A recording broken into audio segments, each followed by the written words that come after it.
আসসালামু আলাইকুম everyone, welcome to my channel. আসছে রমজান, আমরা যদি বাসায় নিজেরা বুন্দিয়া বানিয়ে না খাই তাহলে কি চলে? রমজান মাসে বুন্দিয়াটা হচ্ছে কমন ব্যাপার, অবশ্যই সবাই আমরা বুন্দিয়া খেতে পছন্দ করি। তা বাসায় কিভাবে অতি সহজেই বুন্দি আমরা বানিয়ে নিতে পারি তা আপনাদের মাঝে আমি দেখাবো। কিভাবে এই বুন্দি এত সুন্দরভাবে বানাবেন পারফেক্টভাবে, তা অবশ্যই মানে ভিডিওটি দেখতে হলে ধৈর্য সহকারে ভিডিওটি দেখতে হবে, কোনো প্রকার স্কিপ করা যাবে না। তা চলুন দেখা যাক কীভাবে এটা তৈরি করা হয়। আমি প্রথমে একটা বাউল নিয়েছি, বাউলের মধ্যে হচ্ছে এখানে বেসন 1 কাপ পরিমাণ আমি বেসন নিয়েছি। আপনারা আগে হাফ কাপ পরিমাণ মতো নিয়ে প্রথম দিন হচ্ছে চেষ্টা করবেন কম করে বানানোর, কারণ হচ্ছে না পারতেও পারেন, আর যদি পারেন বিশ্বাস আছে যে পারবো, তাহলে 1 কাপ পরিমাণ বেসন নিয়ে সুন্দরভাবে হচ্ছে একটু চালিয়ে নিয়ে যে একটু একটু করে পানি দিবেন। পানি দিয়ে একটা মানে হচ্ছে চামচ অথবা হচ্ছে হ্যান্ড ওয়েলের সাহায্যে আপনারা এইরকম করে একটু গুলিয়ে নিতে পারেন বা হাতের সাহায্যে গুলিয়ে নিতে পারেন আপনাদের ইচ্ছে। আপনারা দেখতেই পাচ্ছেন আমি কী পরিমাণ পাতলা করলাম, এই যে আপনাদের দেখাচ্ছি এইরকম পরিমাণ পাতলা করবেন। ভালোভাবে একটু কিন্তু নাড়াচাড়া করতে হবে, তাহলে জিনিসটা অনেক সফট এবং মানে ফুলে উঠবে বুন্দিয়াটায়। দেখছেন আপনাদের দেখাচ্ছি কতটুকু পাতলা হয়ে গেছে। পর দেখাচ্ছি একটু ভারী ভারী দেখা হওয়ার পর আর একটু দিবেন। যখন আপনাদের মনে হচ্ছে যে একটু বেশি ভারী দেখাচ্ছে, তখন আরও একটু করে পানি দিবেন। আপনারা একেবারেই পানি দেওয়ার চেষ্টা করবেন না। এই দেখেন আপনাদের দেখাচ্ছি, এই যখন এই যে একটা একটা করে এই স্টিকে যেরকম করে পড়তেছে, তখনই আপনারা বুঝতে পারবেন না এটা করার জন্য পারফেক্ট হয়েছে। তারপর হচ্ছে আমি আরেকটা আলাদা ইয়েতে হচ্ছে আরেকটু দিলাম, মানে অর্ধেক অর্ধেক করব।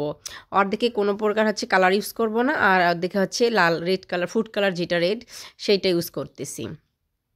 করে এটা আমি এক জায়গায় সুন্দরভাবে রেখে দিব, আর একটা দেখছেন এটা সাদায় আমি রেখে দিলাম। আর এখানে একটা হচ্ছে আমি কড়াইয়ের মধ্যে একটা তেল আগে থেকে গরম করার জন্য দিয়েছি, গরম হয়েছে। এই গরমে আমি ট্রাই করতেছি যে হয়েছে কিনা। আপনি আগে একটা চামচ দিয়ে হাতের আঙ্গুল দিয়ে দেখবেন যে এটা পারফেক্টলি পড়তেছে কিনা, আর হচ্ছে তেলটা গরম হয়েছে কিনা। তা দেখতেই পাচ্ছেন তেলটা অলরেডি গরম হয়ে গেছে। এখন আমি এই যে আপনাদের সবার কাছে এটা থাকে, না হলে বাজারে অবশ্যই কিনতে পাওয়া যাবে, বেশি দাম না, এটা সবার বাসায় থাকে, এটা কমন জিনিস। এইটা এরকম করে দিয়ে আস্তে আস্তে আস্তে করে হচ্ছে আপনারা দিবেন। নিজে নিজে পড়বে, আপনারা কোনো কিছু করার চেষ্টা করবেন না, শুধু ধরে থাকবেন। আর জালটা অবশ্যই লো হিটে থাকবে। প্রথমে অবশ্যই তেলটা হিট করে নিয়ে তারপর লো হিটে রাখবেন। তারপর আস্তে আস্তে সব হচ্ছে এখানে হয়ে যাবে। যখন আপনারা হাই হিটে দিবেন তখন কিন্তু অলরেডি এটা পুড়ে যাবে, এই জন্য লো হিটে থাকতে হবে চুলার আঁচটা। দেখছেন অলরেডি কত সুন্দর কালার চলে আসছে। হ্যাঁ, কালার চলে আসছে, আপনারা দেখতেই পাচ্ছেন কালারটা কত সুন্দর হয়েছে, আপনারা দেখছেন। আমার অলরেডি আমি এরকম করে সব ভেজে নিয়েছি, আপনারা দেখতেই পাচ্ছেন এক ভাজাতে অনেকগুলো কিন্তু চলে আসে। আপনারা অবশ্যই এটা ধৈর্য সহকারে একটু ভেজে রাখবেন। আপনারা একদিনই অনেক ভেজে রেখে 4-5 দিন ইউজ করতে পারেন। শুকনো অবস্থায় আপনারা একটা হচ্ছে কন্টেনারের মধ্যে বা বক্সের মধ্যে রেখে দিতে পারেন, যখন আপনাদের দরকার চিনি শিরার মধ্যে অবশ্যই আপনারা তৈরি করবেন। এই দেখেন আমি সুন্দরভাবে এটা বানাইলাম, এই দেখেন কত সুন্দর একটা হয়েছে। এখন আপনারা এটা একটা বক্সের মধ্যে রেখে দিতে পারেন, সুন্দর করে বক্সের মধ্যে রেখে দিবেন। এই যে একটা আপনার হচ্ছে যদি প্লাস্টিক অথবা কাচের যে কোনো বক্স বা বয়মের মধ্যেই রাখলে হয়।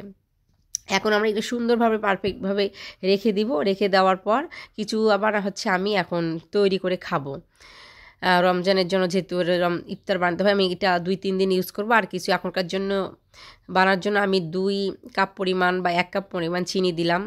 চিনি দিয়ে এখানে আপনারা শিরা সবাই জানেন কীভাবে শিরা বানাতে হয়। তার পানি দিয়ে আপনারা হচ্ছে এখানে জাল দিবেন। এখানে ঘি ইউজ করতে পারেন, আপনার দরকার নেই। আমি যেটা এই যে যেন এটা স্টিক না হয়ে যায়, কোনো প্রকার জন্য যখন শিরাটা হবে আপনারা অবশ্যই 1 চা চামচ পরিমাণ লেবুর রস দিবেন, তাহলে এটা হচ্ছে স্টিক বাঁধবে না। ঠান্ডা হওয়ার পরে গরম অবস্থায় দিবেন না, মানে কুসুম কুসুম যখন ঠান্ডা হবে, ঠান্ডা অবস্থায় যেটা সুন্দরভাবে মেখে নেবেন।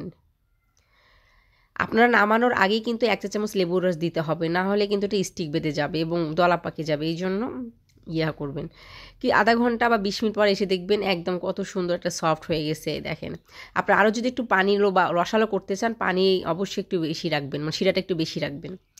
আমি রসালো করব না, একটু এরকম ড্রাই থাকবে, তাই আমি হচ্ছে পানির পরিমাণটা কম দিয়েছি। আপনাদের ডিপেন্ড করে আপনাদের উপর। তা ভিডিওটি কেমন লাগলো অবশ্যই চ্যানেলটিকে সাবস্ক্রাইব করবেন। ভালো থাকবেন, সুস্থ থাকবেন। আসসালামু আলাইকুম।